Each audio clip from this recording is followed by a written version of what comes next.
to the world that the United States has conducted an operation that killed Osama Bin Laden, the leader of Al-Qaeda, and a terrorist who's responsible for the murder of thousands of innocent men, women, and children. It was nearly 10 years ago that a bright September day was darkened by the worst attack on the American people in our history. The images of 9/11 are seared into our national memory.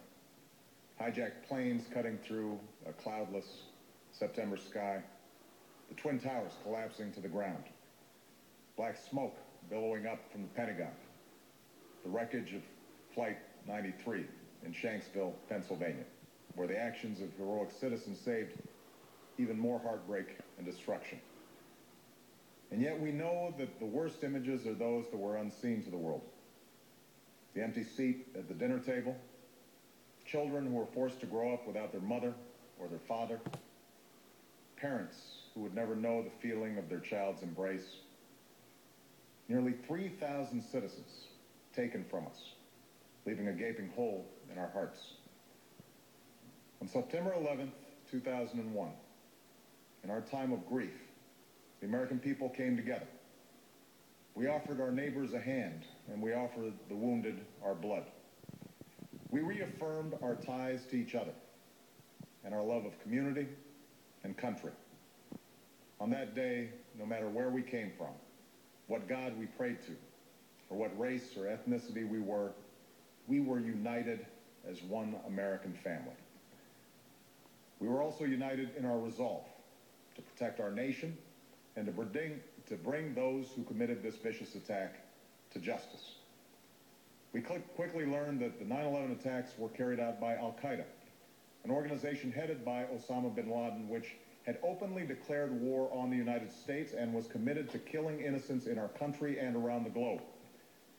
And so we went to war against Al-Qaeda to protect our citizens, our friends, and our allies. Over the last 10 years, thanks to the tireless and heroic work of our military and our counterterrorism professionals, we've made great strides in that effort. We've disrupted terrorist attacks and strengthened our homeland defense. In Afghanistan, we removed the Taliban government, which had given bin Laden and Al-Qaeda safe haven and support. And around the globe, we've worked with our friends and allies to capture or kill scores of Al-Qaeda terrorists, including several who were a part of the 9/11 plot. Yet, Osama bin Laden avoided capture and escaped across the Afghan border into Pakistan. Meanwhile, Al-Qaeda continued to operate from along that border and operate through its affiliates across the world. And so shortly after taking office, I directed Leon Panetta, the director of the CIA, to make the killing or capture of bin Laden the top priority of our war against Al-Qaeda, even as we continued our broader efforts to disrupt, dismantle, and defeat his network. Then, last August, after years of painstaking work by our intelligence community, I was briefed on a possible lead to bin Laden. It was far from certain, and it took many months to run this thread to ground. I met repeatedly with my national security team as we developed more information about the possibility that we had located bin Laden hiding within a compound deep inside Pakistan.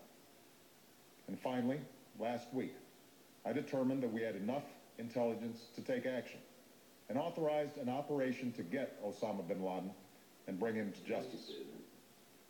Today, at my direction, the United States launched a targeted operation against that compound in Abbottabad, Pakistan. A small team of Americans carried out the operation with extraordinary courage and capability. No Americans were harmed. They took care to avoid civilian casualties. After a firefight, they killed Osama bin Laden and took custody of his body. For over 2 decades, bin Laden has been Al-Qaeda's leader and symbol, and has continued to plot attacks against our country and our friends and allies. The death of bin Laden marks the most significant achievement to date in our nation's effort to defeat Al-Qaeda. Yet his death does not mark the end of our effort. There's no doubt that Al-Qaeda will continue to pursue attacks against us.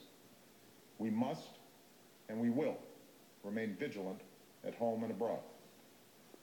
As we do, we must also reaffirm that the United States is not and never will be at war with Islam. I've made clear, just as President Bush did shortly after 9/11, that our war is not against Islam. Bin Laden was not a Muslim leader. He was a mass murderer of Muslims. Indeed, al-Qaeda has slaughtered scores of Muslims in many countries, including our own. So his demise should be welcomed by all who believe in peace and human dignity. Over the years, I've repeatedly made clear that we would take action within Pakistan if we knew where bin Laden was. That is what we've done.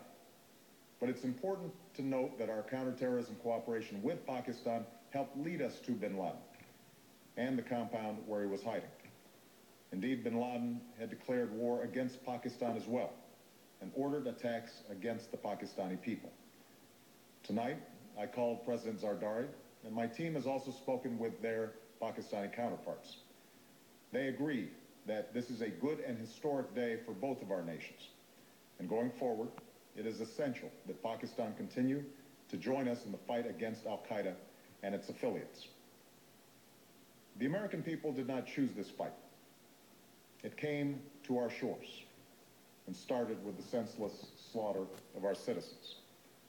After nearly 10 years of service, struggle, and sacrifice, we know well the costs of war.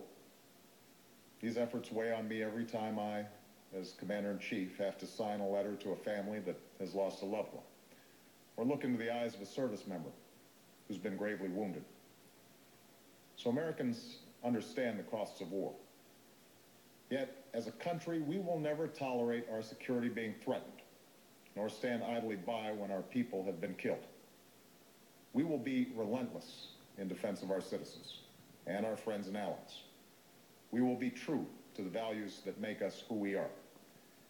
And on nights like this one, we can say to those families who have lost loved ones to al-Qaeda's terror, justice has been done.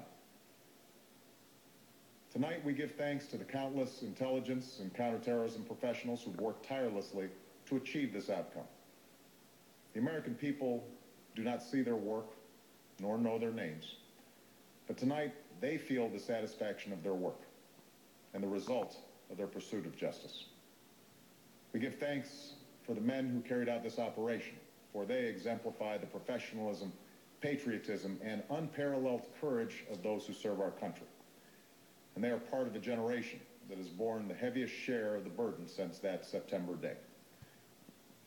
Finally, let me say to the families who lost loved ones on 9/11 that we have never forgotten your loss, nor wavered in our commitment to see that we do whatever it takes to prevent another attack on our shores. And tonight, let us think back to the sense of unity that prevailed on 9/11. I know that it has at times frayed. Yet today's achievement is a testament to the greatness of our country and the determination of the American people. The cause of securing our country is not complete, but tonight we are once again reminded that America can do whatever we set our mind to. That is the story of our history. Whether it's the pursuit of prosperity for our people or the struggle for equality for all our citizens, our commitment to stand up for our values abroad, and our sacrifices to make the world a safer place. Let us remember that we can do these things not just because of wealth or power, but because of who we are. One nation, under God, indivisible, with liberty and justice for all. Thank you. May God bless you. And may God bless the United States of America. President of the United States making the dramatic, historic announcement. It's all official now. Bin Laden is dead. The president describing in some detail, not all of the detail, but in some detail how the U.S. intelligence community got wind that bin Laden